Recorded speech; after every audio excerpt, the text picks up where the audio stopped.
Hello students, good morning. आज की class में हम पढ़ेंगे कक्षा 10वीं की कविता नंबर 4, जिसका नाम है आत्मकथ्य। इस कविता को स्टार्ट करने से पहले हम जानेंगे इस कविता के कवि के बारे में। इस कविता के जो कवि हैं वो हैं जयशंकर प्रसाद। तो पहले हम जानते हैं इन्हीं के बारे में। जयशंकर प्रसाद का जन्म सन 1889 में वाराणसी में हुआ। काशी के प्रसिद्ध क्वींस कॉलेज में वे पढ़ने गए, परंतु स्थितियां अनुकूल न होने के कारण वे 8वीं से आगे नहीं पढ़ पाए। सन 1937 में उनका निधन हो गया। उन्होंने कई कहानी, नाटक और उपन्यास भी लिखे हैं। ये तो हमने जाना जयशंकर प्रसाद जी के बारे में। अब हम जानते हैं कि इस कविता में कवि क्या बताना चाहता है। इस कविता के माध्यम से कवि ने अपने मनोभावों को, अपने जीवन के यथार्थ व अपने दुखों को व्यक्त किया है। इसके अलावा उन्होंने अपनी पत्नी के साथ बिताए मधुर पलों का वर्णन भी इस पाठ में किया है। ये तो हमने जाना कि इस कविता में कवि ने क्या क्या बताया है। अब हम जानते हैं कि जो ये कविता है वो आखिर लिखी क्यों गई है या इस कविता के पीछे क्या उद्देश्य था। तो इसके लिए हम जानते हैं पहले एक छोटे से इंसिडेंट को। जब प्रेमचंद जी हंस पत्रिका का संपादन कर रहे थे तो उसमें आत्मकथा नाम का विशेषांक निकला और तय हुआ कि जयशंकर प्रसाद उस पर लिखेंगे, उस आत्मकथा के बारे में लिखेंगे। तो जयशंकर प्रसाद के जो मित्र थे वो भी उनसे आग्रह करने लगे, हाँ तुम लिखो। पर जो जयशंकर प्रसाद थे वो आत्मकथा लिखना नहीं चाहते थे।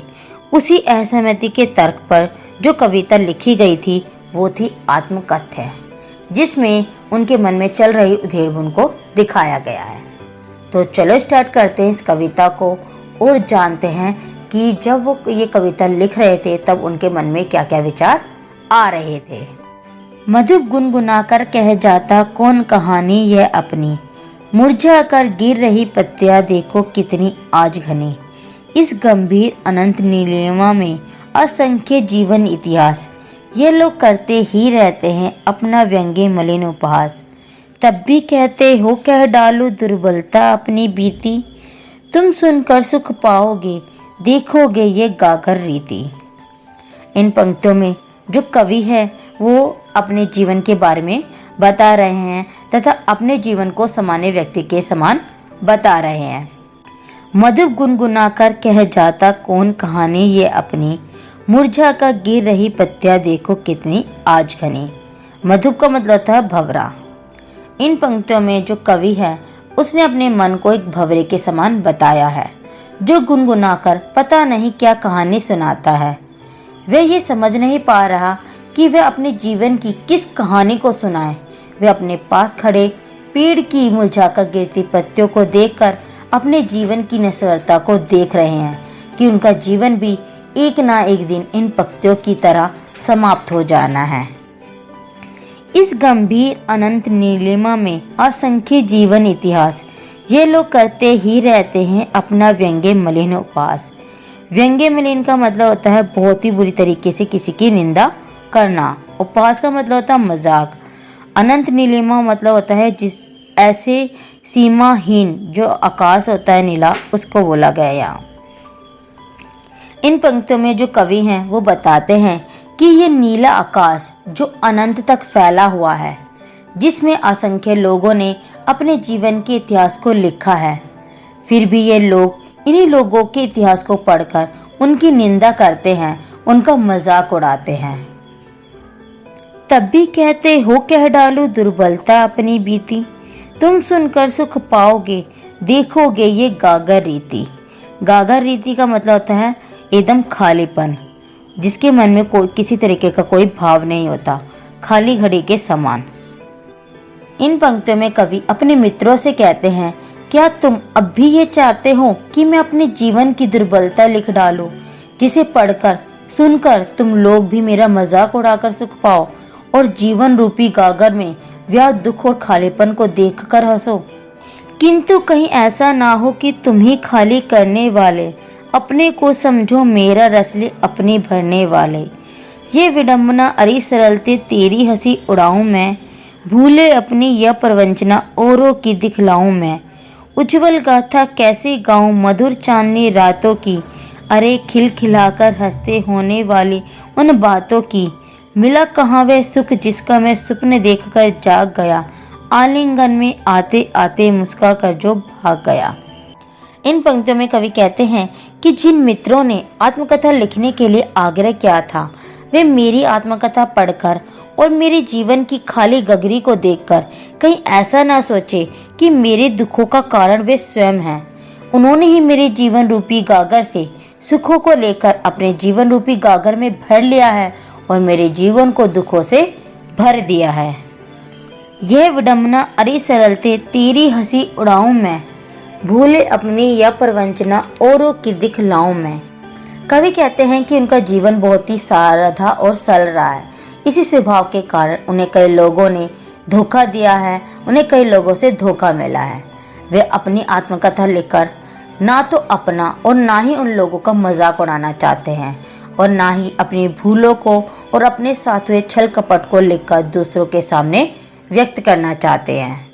उज्जवल गाथा कैसे गाऊं मधुर चांदनी रातों की, अरे खिलखिलाकर हंसते होने वाली उन बातों की। इन पंक्तियों में कवि कहते हैं कि वे पवित्र चांदनी रातों के हसीन लम्हों को जो उन्होंने अपनी प्रेमिका के साथ बिताए थे, खिलखिलाकर हंसकर की गई मीठी बातों को, उन निजी अनुभवों को वो कैसे और क्यों अपनी आत्मकथा में लिखकर औरों के सामने व्यक्त करे। मिला कहाँ वह सुख जिसका स्वप्न देखकर जाग गया, आलिंगन में आते आते मुस्कुरा कर जो भाग गया। इन पंक्तियों में कवि बताते हैं कि जीवन भर उन्होंने जिन सुखों की कल्पना की थी वे क्षणिक थे, स्थायी नहीं थे। जब भी कवि ने अपने हाथों को फैलाकर अपनी प्रेमिका को बाहों में लेना चाहा, वह भी मुस्कुराकर भाग गई। अर्थात उन्होंने सुखों को गले लगाना चाहा, परंतु सुख भी पास आकर जल्द ही उनसे दूर चले गए। जिसके अरुण कपोलों की मतवाली सुंदर छाया में अनुरागनी उषा लेती थी निज सुहाग मधु माया में, उसकी स्मृति पाथे बनी है थके पति की पंथा की, सीवन को उधेड़ कर देखोगे क्यों मेरी कंथा की। छोटे से जीवन की कैसी बड़ी कथाएं आज कहूँ, क्या ये अच्छा नहीं कि औरों की सुनता मैं मौन रहूं। सुनकर क्या तुम भला करोगे मेरी भोली आत्मकथा, अभी समय भी नहीं थकी सोई है मेरी मौन व्यथा। जिसके अरुण कपोलों की मत वाली सुंदर छाया में अनुरागनी उषा लेती थी निज सुहाग मधु माया में। इन पंक्तियों में कवि अपनी प्रेमिका की सुंदरता के बारे में बताते हुए कहते हैं कि उनकी प्रेमिका के लाल लाल गाल इतने सुंदर और मदहोश करने वाले थे कि प्रेम भरी भोर भी अपने सुहागी की लालिमा उनसे ही प्राप्त करती थी। उसकी स्मृति पाते बनी है थके पथिक की पंथा की, सीवन को उधेड़ कर देखो कि क्यों मेरी कंथा की। स्मृति मतलब होता है यादें, पथिक मतलब होता है यात्री, पंथा होता है रास्ता और कंथा होता है अंतर्मन। इन पंक्तियों में कवि बताते हैं कि उसकी प्यार भरी यादें ही मेरे जीवन का सहारा है। जिस तरह एक थका हुआ यात्री शेष रास्ता देखकर अपनी मंजिल को पा लेता है, ठीक वैसे ही कवि भी उन यादों के सहारे अपना शेष जीवन जी लेना चाहते हैं। वे बताते हैं कि तुम मेरे जीवन की सीवन को उधेड़ कर मेरे अंतर मन को कुरेद कर क्या देखना चाहते हो। छोटे से जीवन की कैसी बड़ी कथाएं आज कहूँ, क्या ये अच्छा नहीं औरों की सुनता मैं मौन रहूं। इन पंक्तियों में कवि कहते हैं उनका जो जीवन है अत्यंत ही छोटा और अभावों से भरा हुआ है। उस जीवन की बड़ी बड़ी बातें मैं कैसे बताऊं। अच्छा यह नहीं है कि मैं औरों के जीवन का वर्णन करूं और स्वयं मौन रहूं। सुनकर क्या तुम भला करोगे मेरी भोली आत्मकथा, अभी समय भी नहीं थकी सोई है मेरी मौन व्यथा। इन पंक्तियों में कवि कहते हैं कि तुम मेरी भोली भाली सीधी आत्मकथा सुनकर भला क्या करोगे, उसमें तुम्हारे लायक कुछ नहीं है। मैंने ऐसा कोई महान काम नहीं किया जिसका वर्णन मैं कर सकूं। अभी जीवन की गाथा बताने का उचित समय भी नहीं है। मेरी पीड़ा भी हृदय में दबी सोई हुई है, अतः मुझ में अभी लिखने की शक्ति नहीं है। इस तरीके से अगर हमने देखा तो इस पूरी कविता में हमने मेन क्या देखा कि जब कवि अपनी कविता लिख रहा है तो उसे अपने जीवन में कुछ अच्छा देखने को मिल ही नहीं रहा। वो बस ये देख रहा है कि इसके जो जीवन है दुखों से एकदम भरा हुआ है। सुख के पल भी उनके पास आते आते दूर चले जाते हैं। तो वो यही कह रहे हैं कि वो अपनी इस आत्मकथा लिखकर लोगों को, समाज को क्या प्रेरणा देंगे।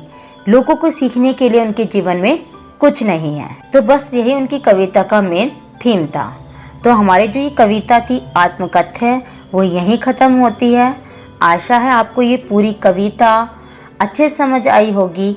अगर आपको ये कविता अच्छे समझ आई हो तो प्लीज़ मेरी वीडियो को लाइक करो, मेरे चैनल को सब्सक्राइब करो। तो अब हम मिलेंगे नेक्स्ट वीडियो में नेक्स्ट चैप्टर के साथ। Thanks for watching.